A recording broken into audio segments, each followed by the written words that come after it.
أعوذ بالله من الشيطان الرجيم. بسم الله الرحمن الرحيم. Assalamualaikum warahmatullahi wabarakatuh.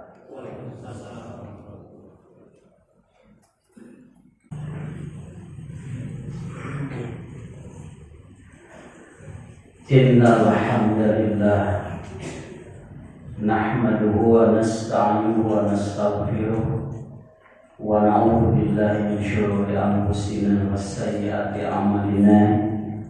May yahdihillahu fala mudilla lahu wa may yudlilhu fala hadiya lahu. Asyhadu an la ilaha illallah wahdahu la syarika lahu wa asyhadu anna Muhammadan 'abduhu wa rasuluhu alladzi la nabiyya ba'dahu. Amma ba'du fa ya ibadallah usikum wa iyaya bitaqwallahi faqad fazal muttaqun. Faqala Allah ta'ala fil Qur'anil Karim a'udzu billahi minasyaitonir rajim. Bismillahirrahmanirrahim. Ma asaba min musibatin fil ardi wala fi anfusikum illa fi kitabin min qabli an nabraha. Inna dzalika 'ala Allahi yasir. Shadaqallahul 'azim. Hadirin sidang Jumat rahimahullah, marilah kita sama-sama untuk memanjatkan puji dan syukur kehadirat Allah Subhanahu wa taala. Seraya berdoa mudah-mudahan rahmat salam tetap tercurah limpah kepada baginda alam Habibana wa Nabiyana Muhammad sallallahu alaihi wasallam, keluarga, sahabat, tabi'in, atba'ut tabi'in, malahan mudah-mudahan sampai kepada kita selaku umat. Amin ya Allah ya rabbal alamin.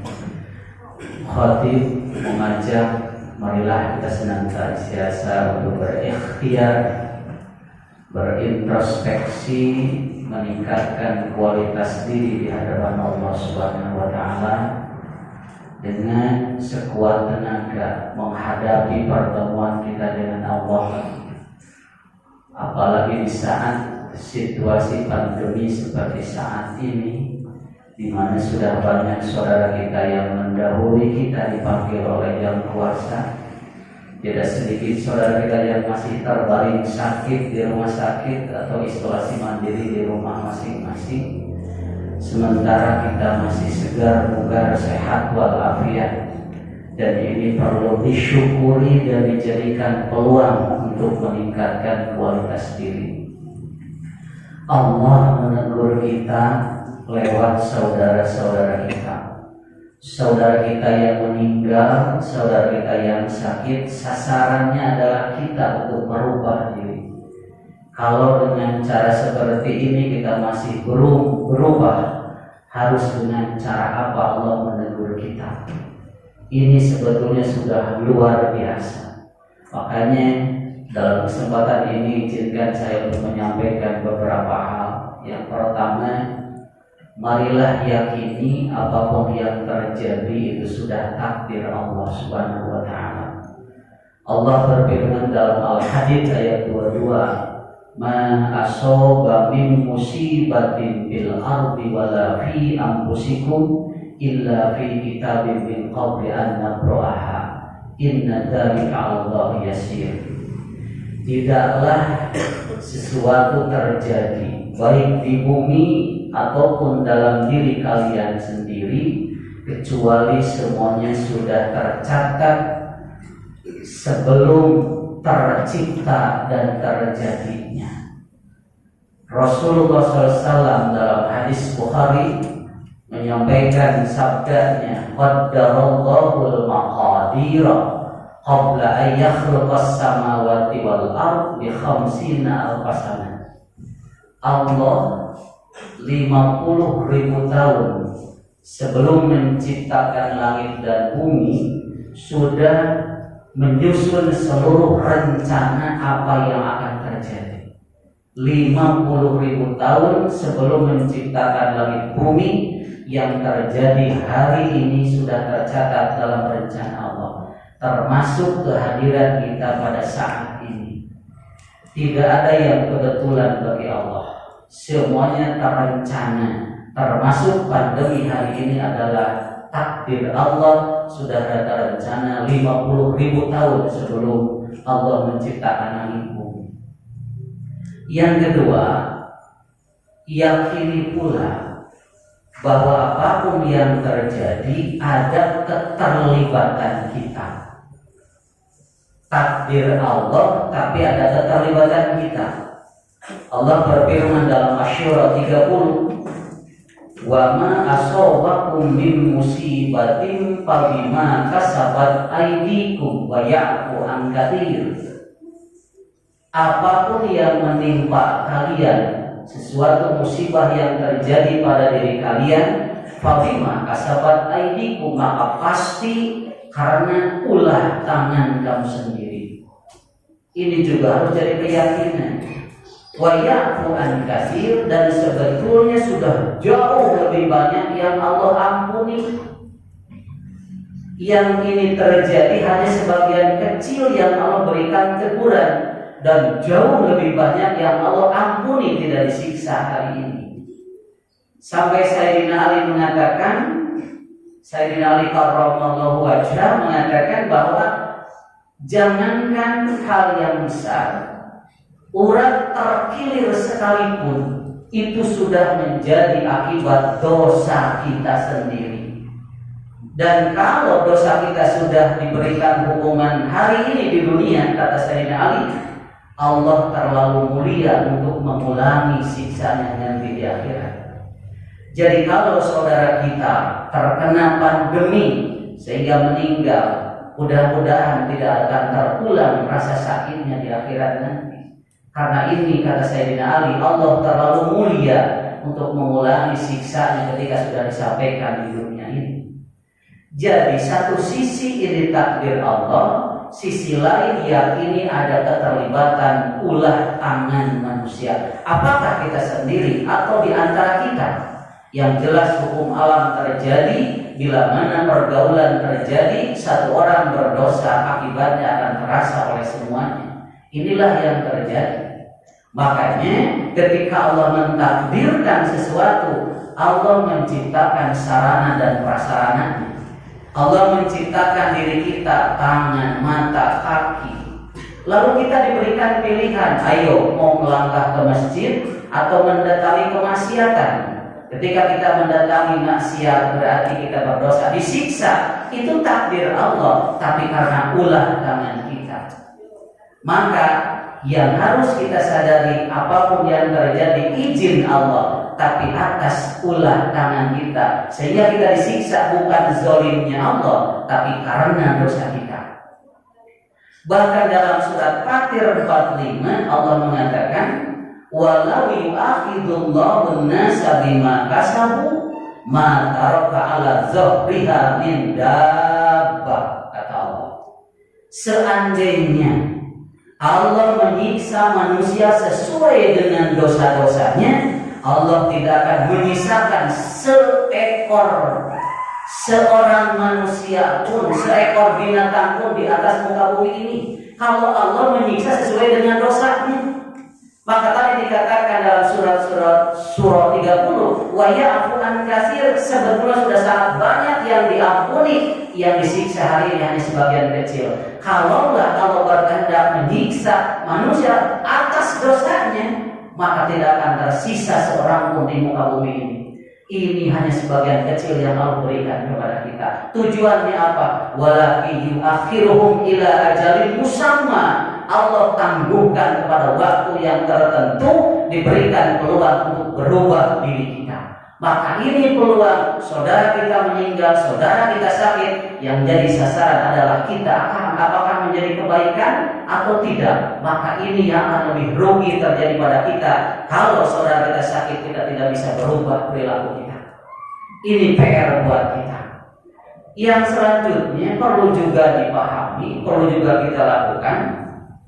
Allah mengatakan dalam surat Al-Anfal ayat 33, wa ma kana Allahu liyu'azzibahum wa anta fihim wa ma kana mu'adzibahum wa hum yastaghfirun. Tidak mungkin, tidak pernah kejadian Allah akan menyiksa mereka selama engkau Muhammad berada di kalangan mereka. Dan tidak mungkin akan terjadi dan tidak pernah kejadian Allah menyiksa mereka selama mereka yastaghfirun, beristighfar. Ada dua langkah antisipatif sekaligus pengobatan buat pandemi ini. Allah tidak mungkin menyiksa satu komunitas, satu keluarga, bahkan individu sekalipun selama ada kehadiran Rasulullah SAW. Ayat ini bukan hanya berlaku di saat para sahabat dihadiri oleh Rasul, tapi kita bisa menghadirkan Rasul dalam kehidupan kita. Hadirkan Rasul dalam diri kita dengan akhlak yang mulia. Hadirkan Rasul di rumah kita dengan tatanan kehidupan yang Islami. Hadirkan Rasul di masyarakat kita dengan uswah hasanahnya, dengan sunnah-sunnah nabawiyahnya. Itu artinya menghadirkan Rasul di hadapan kita, di kalangan kita. Maka yakinlah insya Allah Allah tidak akan mungkin menyiksa kita selama kita menghadirkan Rasulullah SAW. Makanya sungguh ironi kalau di situasi pandemi malah justru menjauhi sunnah-sunnah Rasulullah yang jangankan kata agama, menurut perhitungan ilmiah pun itu akan menjadi pengobatan. Sebagai contoh misalnya, kata Ibnu Sina, seorang dokter pertama muslim yang yakin, bukan hanya dokter tapi ulama, al-wahmu, kepanikan, ketakutan, stres itu sudah merupakan nisbudda, setengah dari penyakit. Wattumaninatu, ketenangan, kepasrahan, nisbuddawa, sudah setengah dari obat. Wasabru awwal khutuwati syifa, kesabaran adalah langkah kesembuhan. Ini sudah 14 abad, 13 abad yang lalu dikatakan. Ketenangan, kepasrahan itu sudah setengah dari pengobatan. Tapi kepanikan, stres justru sudah setengah dari penyakit. Dan kesabaran sudah langkah dari kesembuhan. Dari mana didapat ketenangan? Kedekatan kita dengan Allah, mendatangi rumah-rumah Allah, mendatangi majlis-majlis zikir kepada Allah, maka di sana akan turun ketenangan kepada kita. Rasulullah mengatakan, majtama'a qaumun, tidaklah satu kaum berkumpul, yadhkurunallah, berzikir kepada Allah, wa yatadarusuna al-Qur'an, dan mendaruskan Al-Qur'an, kecuali 5 keuntungan akan didapat. Pertama, hafathumul malaikat, akan turun malaikat mengepakkan sayap-sayapnya memenuhi antara bumi dan langit. Yang kedua, wasyiatumur rahmah, rahmat akan meliputi kita. Kalau rahmat yang meliputi, yakin kebaikan demi kebaikan akan kita dapat. Yang ketiga, nazalat alaihimus sakinah, akan tertanam di jiwanya ketenangan, dan inilah modal kesembuhan. Yang keempat, Allah wa dzakarahumullahu biman indah, Allah akan menyebutkan nama-nama kita di hadapan para malaikat dengan kebanggaan. Dan yang kelima, kita bubar dengan pengampunan dosa. 5 keuntungan yang kita dapat ketika mencari kebaikan di tempat-tempat yang mulia, masjid-masjid yang mulia, riungan-riungan dzikir, majelis-majelis ilmu. Itu 5 keuntungan. Salah satunya adalah ketenangan selalu modal untuk kesembuhan dan kesehatan. Hadirkan Rasulullah Sallallahu Alaihi Wasallam. Yang kedua, kata Allah, wa ma kana Allahu mu'adzibahum wa hum yastaghfirun. Tidak mungkin Allah menyiksa selama mereka beristighfar. Artinya menyadari kesalahan lalu mohon ampun kepada Allah. Maka selama kita menyadari kesalahan, kekeliruan, lalu kita beristighfar kepada Allah, Allah tidak akan menyiksa kita. Apapun yang kena, pahit atau manis, bukan siksa tapi satu kebaikan. Pasti akan menjadi kebaikan. Kalaulah saudara kita tertimpa sakit lalu meninggal, selama saudara kita dalam kondisi menyadari kesalahan, beristighfar, itu bukan siksa, tapi justru rahmat, disegerakan untuk mendapatkan kebahagiaan di akhirat. Dan kita tidak bisa dijamin akan seperti apa nasib kita. Maka tidak ada pilihan untuk berubah beristighfar. Bahkan kata Rasulullah SAW, Ada 3 yang menjadi peredam siksa Allah. Pertama, beristighfar di dini hari. Yang kedua, memakmurkan masjid. Dan yang ketiga, berjabatan tangan, menyambungkan rahim, membangun persaudaraan karena Allah. 3 hal yang Allah tahan siksa kalau melihat 3 umatnya yang melakukan seperti itu. Yang terakhir, dalam surat Furqan ayat 70, Allah mengatakan, illa man taba wa amana wa amila sholihan fa ulaika yubaddilullahu sayyi'atihim hasanat. Kecuali orang yang bertobat, beriman dan berbuat kebaikan, Allah akan ganti kejelekan mereka dengan kebaikan. Jadi yang menggantikan pandemi, sehebat apapun ikhtiar kita, tetap Allah yang akan menggantikan. Allah tidak mungkin merubah satu kaum kalau kaumnya itu sendiri tidak mau merubah dari dirinya. Ada 2 perubahan. Pertama, perubahan sisi luar, Allah yang merubah. Yang kedua, perubahan sisi dalam, kita yang merubah. Selama kita tidak bisa merubah sisi dalam kita, Allah tidak akan merubah sisi luar kita. Allah tidak akan merubah kemiskinan menjadi kekayaan selama kemalasan kita tidak berubah dari diri kita. Allah tidak akan merubah bodoh jadi pintar selama malas kita tidak dirubah oleh diri kita. Jadi ada satu sisi yang harus kita rubah. Rubah mindset hidup, rubah kebiasaan hidup, rubah kebiasaan kelakuan hidup. Allah akan merubah pandemi ini. Jadi ikhtiar maksimalkan 100%. Tapi sisi-sisi rohani kita bangun di hadapan Allah. Rasakan kesalahan kita. Bayangkan bagaimana dosa begitu banyak. Beristighfarlah kepada Allah. Hadirkan Rasulullah SAW dalam kehidupan kita. Insya Allah Allah akan mencabut pandemi ini, sekaligus akan menjadikan kebaikan demi kebaikan buat kita. Mudah-mudahan ini menjadi pelajaran buat kita. Amin. Barakallahu li wa lakum.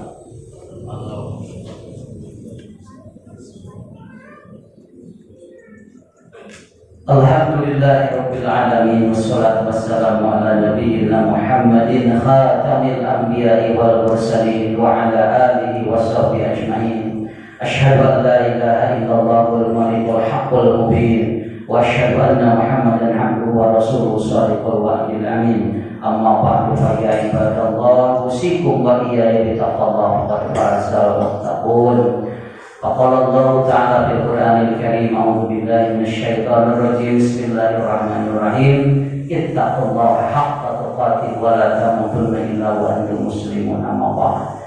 Hadirin sidang Jumat rahimakumullah, satu hal lagi, kekuatan kita adalah doa. Rasul mengajarkan sebuah doa kepada kita. Allahumma in kunta katabta alayya syahwatan aw dhanban famhu fa innaka tabu wa tuthbit waj'alhu sa'adata wa maghfirah. Ya Allah, in kunta katabta alayya syahwatan, jika engkau mencatat takdirku dahulu, syahwatan, celaka, audanban atau dosa, famhu, semoga engkau hapus ya Allah. Fa innaka tabu wa tuthbit, karena engkau yang akan menghapus dan engkau yang menetapkan. Waj'alhu sa'adata wa maghfirah, gantilah ya Allah dengan kebahagiaan dan ampunan. Ini doa luar biasa, mengajarkan kita ada takdir yang bisa dirubah dengan doa. Takdir yang berupa takdir kecelakaan atau takdir dosa, karena itu kembali kepada kita. Celaka ada keterlibatan kita, dosa ada keterlibatan kita. Maka kita berdoa, ya Allah, kalaulah engkau mencatatku menjadi orang pendosa, menjadi orang yang celaka, semoga dihapus takdirku, gantilah dengan kebahagiaan dan ampunan. Mudah-mudahan doa ini bisa kita dakwahkan tiap hari. Mari kita sama-sama berdoa kepada Allah Subhanahu wa Ta'ala. Mudah-mudahan apa yang terjadi menjadi kebaikan, apa yang sedang terjadi juga menjadi kebaikan, apa yang akan terjadi pun menjadi kebaikan, dan Allah berikan kekuatan buat kita semua menjalannya. Amin ya Allah ya Rabbal alamin.